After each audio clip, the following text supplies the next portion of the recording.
Hello there, I'm Anna Amelia from North East Animal Rights, and we're delighted to welcome along for another one of our Saturday Spotlight interviews, Pen Farthing from Nowzad. So welcome, Pen, and thank you very much for agreeing to do this for us. No, thank you very much, Anna. I really appreciate you having me on. Thank you. You're very, very welcome. So we first got to hear of your work during the evacuation of Afghanistan, and obviously you were all over the news then. But can you tell us about your background and your career and how you got to be running Nowzad over there, please?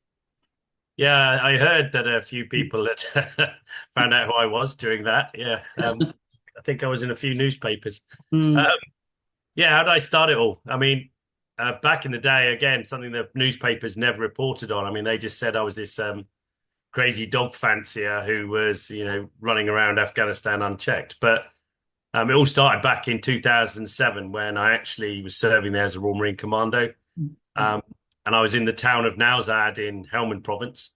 And I ended up befriending a stray dog that was sadly being used by the locals for dog fighting. mm, They had docked his ears, his tail. He was covered in scars from the fights that he was being made to take part in. And when I saw one of these fights, I broke it up. I wasn't going to allow them to, carry on doing this because they actually tried to do it in our compound.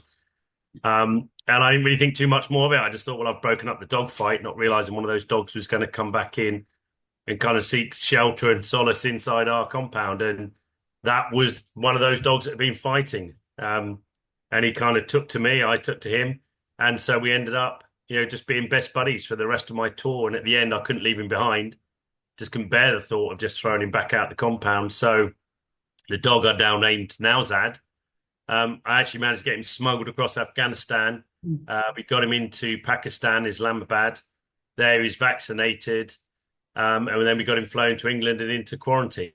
And that is basically how the charity started. And since then, we went from strength to strength. We were the first organization in Afghanistan working in the non-profit sector that employed women.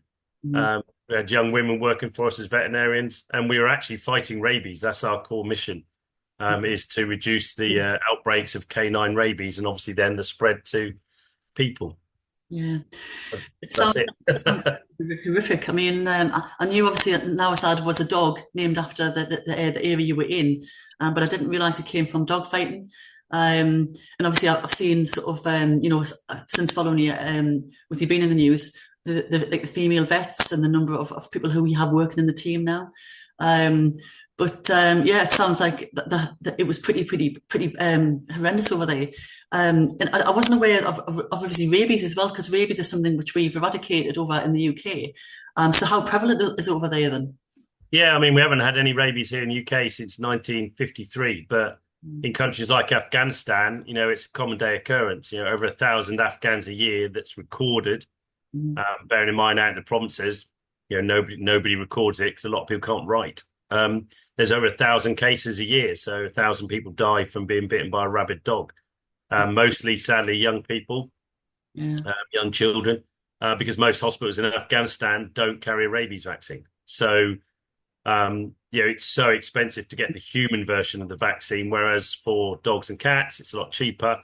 So for us to vaccinate the dogs and cats and then neuter and spay them, Yeah. that's a humane way of obviously reducing, these incidents of canine Yeah. rabies spreading to obviously people. And we also run education awareness programs for young people for children at schools, Yeah. them to go back to the parents and then tell them, look, this is the dangers of Mm, street dogs, and one of the things we have, one of the big things is Afghans are so scared of street dogs. Everybody thinks it's kind of a religious connotation, but it's actually not. It's because of the spread of rabies. And so mm, they'll throw stones at the dogs, thinking it will scare them away. But we point out, well, it'd be like some people in the UK. You throw stones at some people, they're going to run away. Other people are going to turn around and come after you. And yeah. that's what some dogs will do. So we do this awareness program with the kids to Mm, try and actually get them so they're safe on the streets going to school. yeah. So education is obviously key to what you do as well. So I mean, we do a lot of education. We go into schools and talk to children about veganism and about being kind to animals. Yep. So we find that children ultimately get it. I mean, they get it far quicker than adults get it. So how easy is it for you to talk to children and educate children, and also to get into the schools as well? Um, it's gonna it's got contradiction in terms what I'm about to say, but you have to roll with it. Yeah. Um, so actually, it's the the Taliban, who once the evacuation was over, they actually came back to us and asked us to restart our work. Mm. And so they're the ones who have allowed us to go into the schools. Right. But then obviously on the other hand, they've stopped, obviously young women, from secondary school age going to school. Mhm. So we can only target obviously the primary school kids. But, we say to all of them when we do our lessons with them that actually, you're the ambassadors because you're the ones who are going to teach your mums and dads, aunties and uncles, brothers and sisters. Yeah. Um, and so the guys will actually take a dog with them, one of Mm. our super friendly dogs from the animal hospital we've got. And the kids are just amazed because this dog comes in, they're all super scared. And then they'll sit there, and then one of our staff will be with the dog and they'll say Bishi, which is Dari for sit. And Right. the dog will sit, and all the kids are like, What just happened? That dog understands our language. And then they'll say, beer, come here, beer. And the dog will come to the instructor, and the kids' minds are just like, boof. They're just blown away because they're like, wow. And by the end of the lesson, they're there and they're stroking the dog and they're cuddling it. Yeah. And it's a totally different perception of what they had, Yeah. to start with. And so, yeah, so for us, that part is amazing. And we get to do a lot of that. Sadly, though, obviously we know, how the rest of Afghanistan's gone at the moment, but that's something that we can't get involved with. That's outside our pay grade, sadly. I suppose it's a very, very fine line for you, isn't it? Because you need to be in there, so you need to be able to stay in there and work within the parameters that you've got. Yeah, I've said this to quite a few people, because they've said, "Why aren't you there, protesting against the Taliban?" I was like, because then I wouldn't be coming home. It's not up to us that the fact that the British government don't have any diplomatic relations with the Taliban or the Americans, and ultimately it's the British government or the American government that actually put the Taliban back in power. So, for us, we want to be able to, promote animal welfare. We want to be able to help prevent the spread of rabies. So we've got to roll with what we've been given at the moment. And, we're not a political power. So I have absolutely no ability to change the landscape. Yeah, yeah. There's a lot of that. I mean, in the UK, you kind of get, what are you doing about this, and what are you doing about the other? And you're like, well, this is like the parameters we have to work within, and the politics side of it is something which is slow and really protracted and complicated, and changes within just like overnight it can change. I mean, as you obviously you know so well over there. What's the differences? I mean, obviously you work in the UK and over in Afghanistan. So what do you see is the differences between animal treatment over here and animal treatment over there? Because I can kind of see that there's similarities in the mistreatment, but also similarities in the good treatment as well. Yeah, we don't do so much here as in animal welfare, because all of our work is either Afghanistan or Ukraine. Yeah. Obviously, we're here, trying to get people to support our cause. Yeah. And some people say, well, why are you in Afghanistan? Why, it's a Muslim country, they hate dogs anyway. And I always say to people, yes, that's a very religious country, but it's not just black and white that they hate dogs because of a religion. I said they're exactly the same as here in the UK. I could walk down the road here in the UK, meet 20 people, 10 of them hate dogs, 10 of them love dogs. Yeah. Yeah. I said, I go to Afghanistan, it's the exact same. It's got, yes, there is a very small minority that it's a religious thing, but the rest of the people, it's normally because they're scared of rabies. They know it's called Diawana sag. So it's called crazy dog disease because, that's what they believe it is. Yeah. And so, people are just scared of that. And, we have an award, we call it the Afghan Animal Hero Award. Yeah. And so people will actually bring us injured dogs and cats that they find out on the streets. We just had one. I mean, I've only just come back from Kabul probably about 2.5 weeks ago now, 3 weeks. And we found this tiny little dog because an Afghan had told us there's this little puppy out there. We think it's been, attacked by a bigger dog. Mm. It's in a really bad state. Mm. So we then do a certificate for this, Afghan guy who gave us the phone call to say, look, this pup's needs some help. So there are people out there who will do that. And it's the same here in the UK, isn't it? Some people will go out their way to, help an animal in need, and others will just walk by without a care in the world. So, Yeah. we find it really similar. It's just sadly Afghanistan is just a tough country to operate in.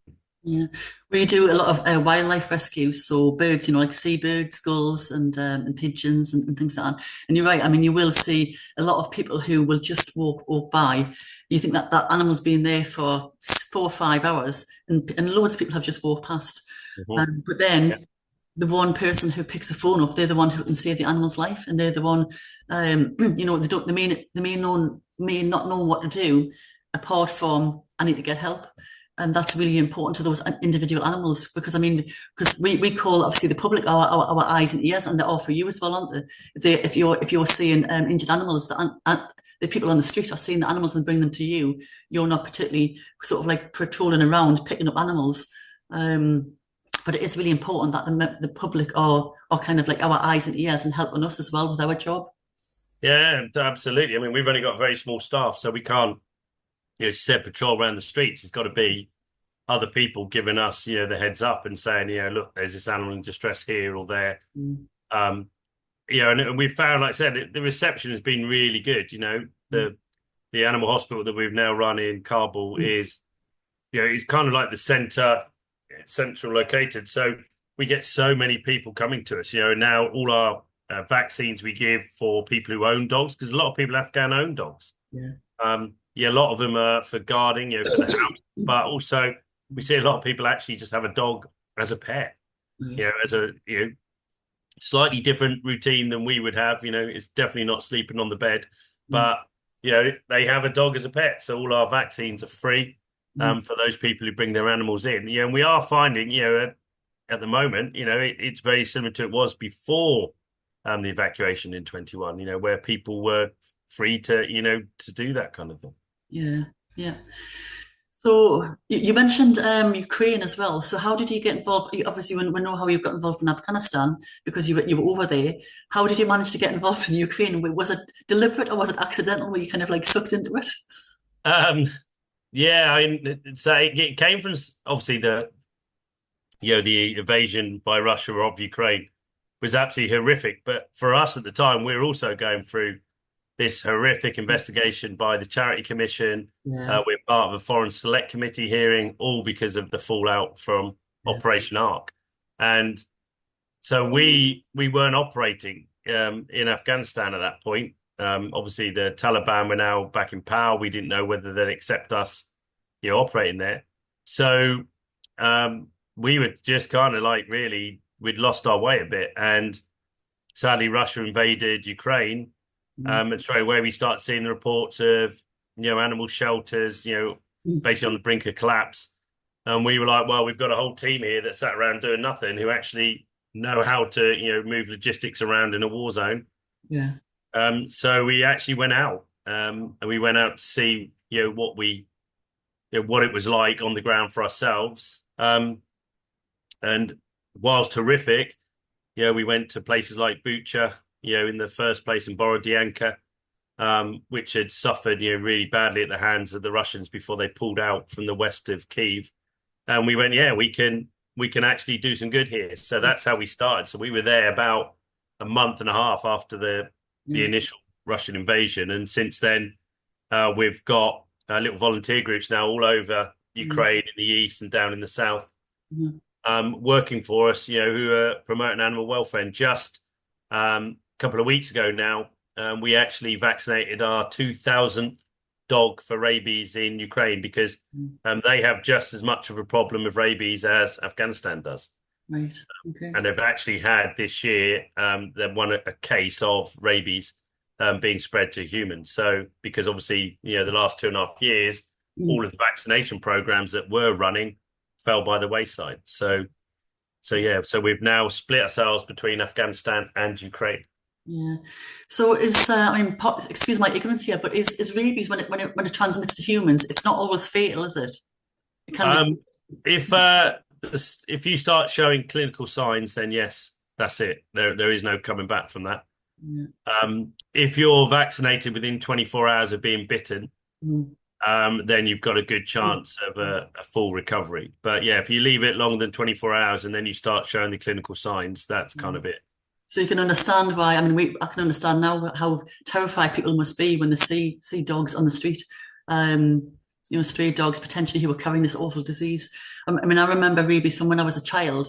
I remember seeing some horrendous. I don't know if they were like public information films or something, but I do remember seeing these crazy like dogs just foaming at the mouth and people then foaming. And it was Yeah. probably some sort of crazy horror, like 70s horror story I was watching, but I do remember that. Yeah. Uh, I mean, it is only, like you said, written, it was 1953 was the last case. So, yeah, when I was growing up, they were still warning people about, yeah, not bringing a dog in without it being vaccinated properly, and going through the checks. yeah, Um, because sadly, once it's here, then, that's it. And there's a lot of people here in the UK now don't vaccinate their own dog yeah. against rabies, and if there was an outbreak, it wouldn't be good news. Yeah, That's all. it's not common practice, though, is it? I mean, there's a couple of vaccinations, but they don't do it as a matter of routine for rabies. Um, yeah. So one of the things that obviously I know about you, I mean, you're constantly backwards and forwards. I mean, you're backwards and forwards to the UK, Afghanistan, obviously, Ukraine, all over the place. And I know that you must have seen some horrendous sights, both when you were in the military and now as well through the evacuation and also through the work that you were doing. How do you look after yourself? I mean, it must be absolutely exhausting. So how do you kind of like, I know that you kind of like alluded to the pressure you were under with all the horrible stuff which hit the news. How did you cope with that? And also how do you cope with it with the stuff that you see now? Um, oh, okay. So and there's last thing. One, I've got to say that I don't do all this on my own. I've got an amazing team at Yeah, Nowzad, who are there. They do, a lot of the hard work, so they do a lot of the background stuff. I'm just kind of like the one who's happy to go out on social media and stuff. But there's an amazing team who do all the background work. Um, I guess, I mean, I know there is one, and I've been talking to a few people about this lately, actually, about just like the emotional kind of toll it takes of, just constantly seeing these animals in stress. I mean, one of the things in Kabul is, road accidents. We see so many of these. yeah, And the dogs or cats come in and they're just so super friendly, but we have no choice but to put them to sleep. There's no other way around it because yes, this dog may, lose its leg and it could be a tripod dog, but what do we do with the tripod dog in Afghanistan? Because we can't bring it back to the UK. yeah, The rules and regulations are becoming so tight of us bringing dogs and cats back. No one's going to adopt it, and we've only got obviously a small number of spaces within our animal hospital. So, just seeing that and having the super friendly dog, but knowing there's nothing you can do for it is just heartbreaking. So there's always a lot of red wine. There's definitely a lot of red wine that helps with that. I like my climbing. So when I am back in the UK, climbing and gym stuff just to get away from a laptop and away from thinking about it. And I found myself now I don't follow many other animal welfare charities on social media anymore because they're pushing out the same content as we do. And I can't bear looking at our stuff now because it's just a constant reminder. So I try not to look, at other people's stuff because I'm just like, wow, it all becomes, I think, too much. So you need to have a break from it. You need to just flick it off. It's, a bit like what they say, doom scrolling, isn't it? You're always, and then you're looking at this back and you can't help them all. So I've come very much to the mindset these days, right? I can't save the world. I'm not going to try. I can save, though, the one or two connected with Nowzad and try and do a good job about that. And that helps now, not trying to look at everything else. yeah. I mean, social media, we see it's a necessary evil for the work that we do because it does get our work out there. But the other side of it is the horrendous stuff that you get put on, which come on your timeline. I mean, many a time I've sort of like sat and kind of like had a look through social media, and then you see that one image which just wrecks your night's sleep. You wake up, you have dreams about it, and it's just awful. Yep, I know what you mean. Yeah, so I don't, I don't look at stuff now on my, Yeah, my Pen Farthing account. It's just I post some stuff and go, and yeah, that's it. Otherwise, I get sucked into it, and you're like, oh, and I just can't bear it. It's absolutely heartbreaking, knowing full well whatever you're watching has already happened. So there's yeah, nothing you can do about that, yeah, yeah, and you can only, support so many. Sadly, be yeah. nice if we're all millionaires, but we're not the ones with all the money, are we? Yeah. So how can the people watching this, how can we help? How can we help dogs like Nowzad and the organisation as a wider entity? For us, for Nowzad, it's all about word of mouth, getting people getting to know that we're still going. Sadly, after Operation Ark, Mm. so many people thought that was it. Nowzad, had ended. Um, and sadly, with the takeover of a certain social media platform by a certain Yeah. person, Mm. we lost all our blue ticks. So while we're still posting, people who used to follow us don't actually see our posts anymore. Yeah. So I've had so many people, even now, it's 3 years since Operation Ark, Yeah. like, oh, I didn't know you were still going, God, yeah. you know. And I'm like, well, did you follow us on social media? Yeah, I still follow you, but I don't see any posts. Well, yeah, we post, all the time. So for us, it's word of mouth, people telling others that, yeah, Nowzad is very much still out there. We're back in Afghanistan, we're in Ukraine. Mhm. Um, and then it's the time old tested routine of, donating. It's not something that where we can take too many supplies from, from England to Afghanistan. So we have to purchase a lot of our supplies in Dubai, and then we take them into Afghanistan. Yeah. So yeah, that's how people can help us. Spread the word, really. Let people know that Nowzad is still here, and we're not. Yeah. Yeah, we haven't. Yeah. You I'm quite shocked to hear that actually, because obviously we follow you and we haven't noticed anything different in terms of what you put out. So I'm surprised that people kind of think that you're not still around, because we watch all the amazing work that you do. Um, but obviously you said that donations is key as well, because you're quite a small charity and you have a very large reach. So how do we donate to you then? I mean, do you have links on you've got links on your social media? Yeah, so from our social media, so if we're on Instagram. I have to bring myself to say it, X, Facebook, Yeah. and obviously then our website, Yeah. nowzad.com, nowzad.com. Yeah. And that's where, the latest news is. And I'm in the middle of Mm. trying to upload them all, is all our events now for Yeah. next year and stuff. Yeah. Every time I start, somebody gives me a call and then I get totally distracted. And then I'm like, right, I'll do that tomorrow. So that's coming. I want to get it done. I can go, right. I'm not Yeah. gonna Yeah. not gonna look at that anymore. Yeah. What's next for you in terms of, I mean, it just sounds like more of the same, kind of like just keep on educating people, doing the rabies vaccinations and doing the neutering and everything. Is that about right? Yeah, I mean, we obviously wait to see now for the rest of this year what's going to happen in Ukraine. Mm. Um, Whether by the time this interview goes out, maybe there is peace in Ukraine. Who knows? Mm. So we've got to see how that will affect us. And one of the things we're geared up for is once the war is over, that we go into a rebuilding mode. To the moment, it is just survival. We're just trying to get supplies to shelters, but there's no plan for major reconstruction or rebuild them, because we don't know if they're then just going to get flattened, if the war continues. So we're waiting to see what happens with that, and then how we can support shelters going forward. And one of the great things would be if you could actually fly into Ukraine, Yeah. because currently from England it's a 5-day drive to Yeah. get to a place like Kramatorsk in the east that Yeah. we support. Yeah. And obviously with Afghanistan, we really would like to expand our work in Afghanistan, but that means we've got to train more Afghans to be vets. Yeah. And to do that, we need a lot more support from actual professionals here in the UK. So, so we got lots of plans. It's just trying to implement them, and again, that all comes down to, sadly, to funding. Money. Yeah. Yeah. Well, we're coming to the end of our time together, so thank you very much for sharing. Just a snapshot of all the amazing work that you do over there, and around the world, in Ukraine and in Afghanistan and in the UK as well. We are certainly going to do our best to promote what you do, and we do follow you and support you. So thank you very much for giving up your time this morning. We really appreciate it. No, thank you for having me on, and thank you for you doing this podcast so that people's message like mine gets out there. Like I said, one of the things we don't have is the publicity like that. So having this is just amazing. Thank you. No, you're very, very welcome.